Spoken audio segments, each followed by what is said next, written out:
Toute l'actualité avec l'équipe de Des Hôtels à la première chaîne de Radio-Canada.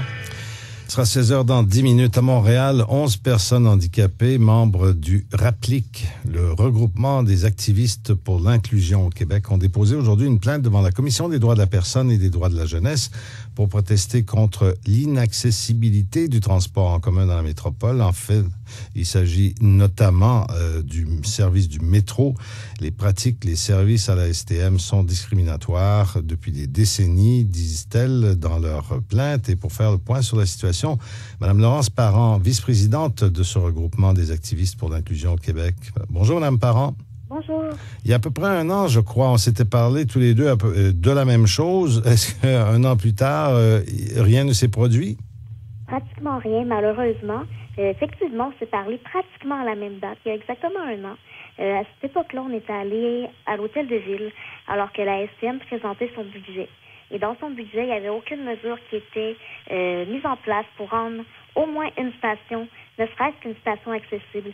Et c'est le même cas encore cette année, en 2011. Oui, et il faut remonter juste pas très loin derrière, mais en 2008, Montréal avait présenté son plan de transport.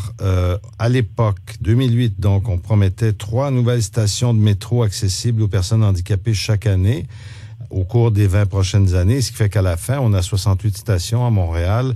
Elles seraient toutes donc équipées d'ascenseurs permettant aux personnes handicapées de circuler.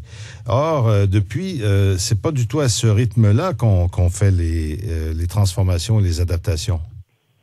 C'est très loin de ça. On parle de moins d'une station par année. Donc, présentement, on nous laisse miroiter qu'il y aurait 4 stations qui deviendraient accessibles d'ici 2016. Donc, c'est 0,8 stations par année. À ce rythme-là, le réseau sera complètement accessible en 2085. Donc, M. Ladrec, M. Rautran parle souvent des erreurs du passé. Ouais. En disant, le métro n'est pas accessible, ce sont des erreurs du passé. Nous, ce qu'on veut dire aujourd'hui, c'est qu'on est en train de commettre des erreurs qui seront les erreurs du passé de demain, à cause que on accumule du retard à chaque année Montréal par rapport, ne serait-ce qu'au réseau de Toronto, qui est déjà à moitié accessible. Un réseau qui a été qui a été inauguré en 1955 avec plusieurs stations souterraines. La différence, c'est qu'en Ontario, il y a des gens qui ont porté plainte et que là-bas, la loi sur l'accessibilité a vraiment plus de mordant. Oui. Donc, on voit que c'est vraiment deux mondes. Oui, et puis le métro torontois, il se compare tout à fait à celui de Montréal, parce que c'est le même nombre de stations. À une station près, là, il n'y a pas de raison. Exactement. La STM va dire que les stations sont moins profondes. On a fait des recherches et on a constaté qu'en Toronto, il en coûte en moyenne 9 millions par station. Pour rendre une station accessible, à Montréal, jusqu'à présent, c'est un coût d'environ 11 millions. Oui, donc c'est proche, oui.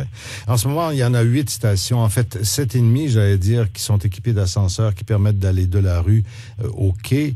Je pense que c'est Bonaventure où c'est plus ou moins vrai. Là, on se ramène au niveau de la billetterie, non pas au niveau de la rue. Là, à force de se plaindre et d'entendre dire, ben oui, on avait fait des promesses, mais on n'a pas d'argent parce que c'est le ministère des Transports qui nous donne des sous. D'abord, est-ce que vous avez parlé au ministère des Transports du Québec pour cet aspect-là? On n'a pas réussi à parler au ministère des Transports du Québec. Faut savoir qu'actuellement, c'est très, très, très difficile. Même la Confédération des organismes de personnes handicapées du Québec tente de faire avancer les choses au niveau du Québec. Là. Nous, on parle de Montréal, mais en réalité, l'accessibilité des transports, bien sûr, ouais. Dans toutes les villes du Québec, vraiment, on a énormément de difficultés. Donc, même des grandes associations ont de la misère à parler avec le MTQ. On sait ce qui se passe dans l'actualité. Là. Le transport en commun, c'est pas un dossier évident.